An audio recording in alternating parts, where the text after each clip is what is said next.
É algo interessante, né, Sakamoto, como você estava falando antes também, paralelo a esse discurso do Lula, que tem esse conteúdo político, a questão do tarifaço está sendo tratada de forma muito técnica, por um comitê que foi criado pelo próprio Lula e que tem ali no comando o vice-presidente Geraldo Alckmin. Ontem mesmo a gente estava entrevistando aqui um empresário que estava na reunião, elogiou muito a condução de Geraldo Alckmin. Logo na sequência veio a carta que foi enviada do Brasil para os Estados Unidos, pressionando inclusive os Estados Unidos a dar alguma resposta de algo que o Brasil tem considerado absolutamente equivocado diante das relações comerciais.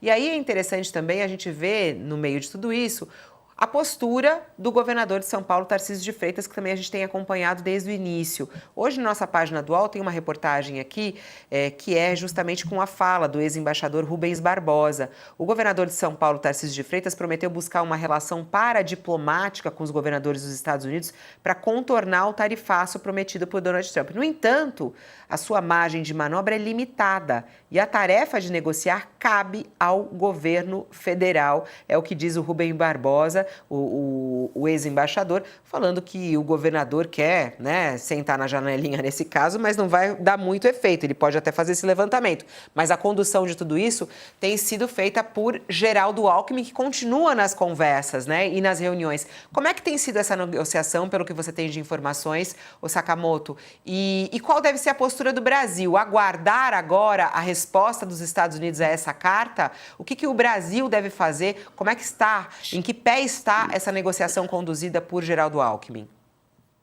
Fabiola, primeiro eu acho que o Brasil vem agindo de uma forma correta, teve uma resposta correta, tanto do ponto de vista político quanto do ponto de vista técnico. O técnico, ele deu continuidade às negociações que já aconteciam. Tem muita gente falando, não, o Brasil precisa começar a negociação. Não, a negociação já estava rolando sob também supervisão do vice-presidente Alckmin, que também é ministro do Desenvolvimento, Indústria e Comércio Exterior.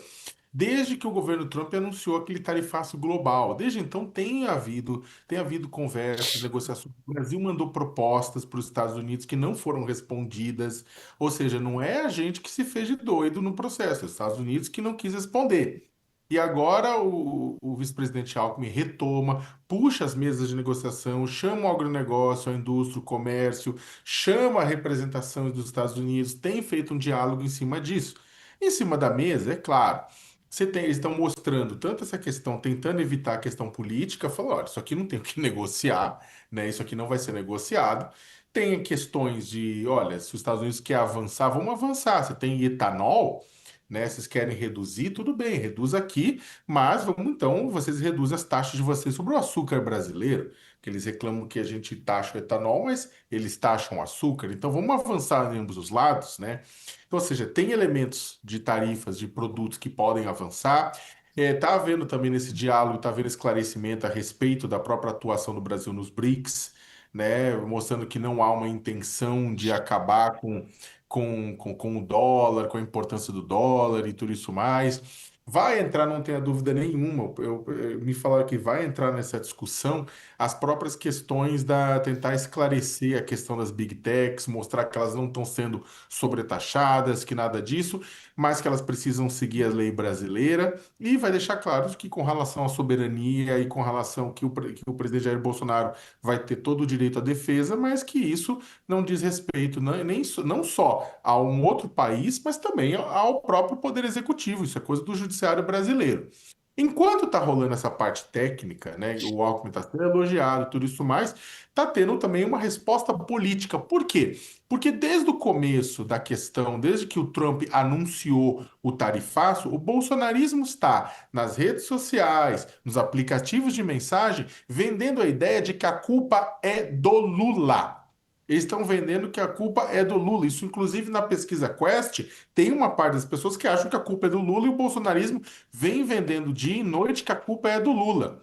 Então, o que que acontece? O PT e o governo Lula, que já estavam falando, olha, mas peraí, os caras colocaram, o próprio Trump colocou que a justificativa para isso é o julgamento do Bolsonaro que está no STF. Então, o que acontece é que desde então o próprio governo Lula e o PT têm batido, né? Então tá, vocês estão dizendo que é nós, a gente vai deixar muito claro que é do Bolsonaro, que é da relação do Bolsonaro e do filho do Bolsonaro com o presidente Trump. Então, o que está acontecendo nesse exato momento? Tem duas respostas acontecendo.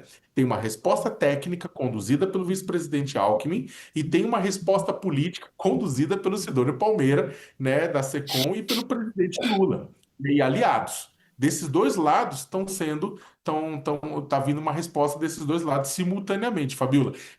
A resposta dada, que vai ser dada hoje na TV, para o público interno brasileiro, ela tem esse objetivo também político, né, de tentar nivelar e mostrar, olha, a responsabilidade não é nossa por isso.